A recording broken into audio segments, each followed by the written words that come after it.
Assalamu alaikum, barkamu da warhaka, barkamu da sake haɗuwa a wannan tasha tamu ta Arewa Young BTC. Tashan da zamu riƙa kawo mana abubuwan da suka shafi ta fannin technology da yadda mutum zai samu kuɗi da wayansa na Android. Za ku ga kwana biyu dai ba mu kawo muku bidiyo ba, yanayin lokaci ne da aiki. A yau dai na kawo mana yadda mutum zai samu token a kallon bidiyo na YouTube, amma kamin mu je ga nuna muna ga wanda bai danna mana subscribe ba, ya danna mana subscribe, ka danna ƙararrawa ka zaɓa wani saboda zarar mun saki sabon bidiyo kai ma ka samu.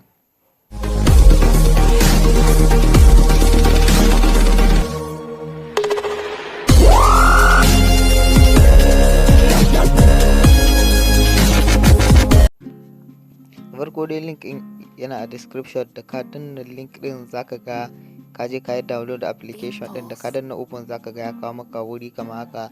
Zaka ga wannan arrow daga ƙasa sai ka danna shi, zaka ga ya je maka next, ka ƙara danna shi kuma zaka ga ya ƙara zuwa maka next.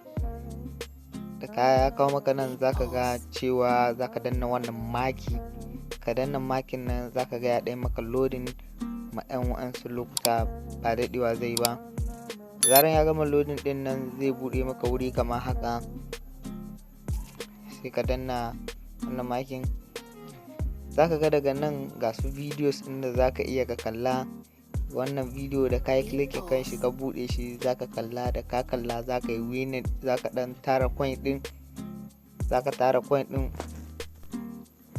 Da ka kalla bidiyo zaka ɗan samu token ɗin.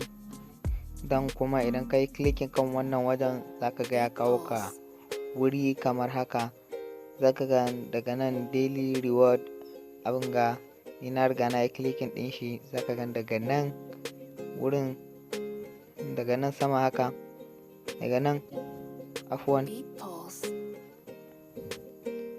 zaka ga cewa daga nan wajen an kawo maka wajen da zaka clicking za ka samu reward na daily kamar haka. Nan shi ma wani offer ne zaka ta yin shi kamar tax hakan, zaka ta yin su. Idan ka yi shi zaka samu abin ga coin ɗin, duk ga su nan, duk wanda ka iya kai zaka ƙara samun coin ɗin. Dan kana yin su zaka ta samun coin ɗin, kana tarawa har ya kai lokacin da zaka yi withdraw. Sannan idan ka dawo baya ka yi clicking wajen wallet ɗin nan zaka ga daga nan ga abun da ka tara, zaka ga coin ɗin abun da ka tara an baka shi nan kuma abun da ka yi su tax ɗin nan zaka ga daga nan an baka su. Idan kana son ka yi withdraw ka jawo daga ƙasa zaka ga request payment. Idan ka danna zaka ga request payment ɗin nan gashi nan kamar haka. Idan ka yi clicking kan shi zaka ga ya buɗe maka wuri kamar haka.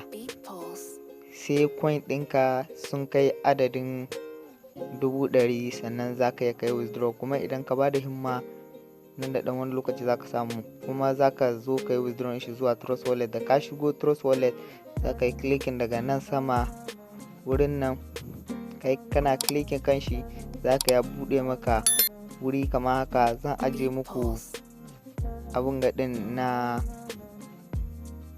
coin ɗin, abun ga address ɗin shi. Da ka zo ka danna nan sama, ka danne kai paste ɗin shi, kana paste ɗin shi zai kawo maka inda zaka yi abun ga ɗin shi, sai ka buɗe. Ko kuma ka danna token abun ga token for TV abun ga zai kawo maka shi. In ka dawo wajen withdraw ɗin nan kana dannawa zai kawo maka inda zaka sa email ɗinka a sama, sai ka sa address ɗin a ƙasa. In ka danna withdraw zai yi. Ka kuma ta danna namu na subscribe.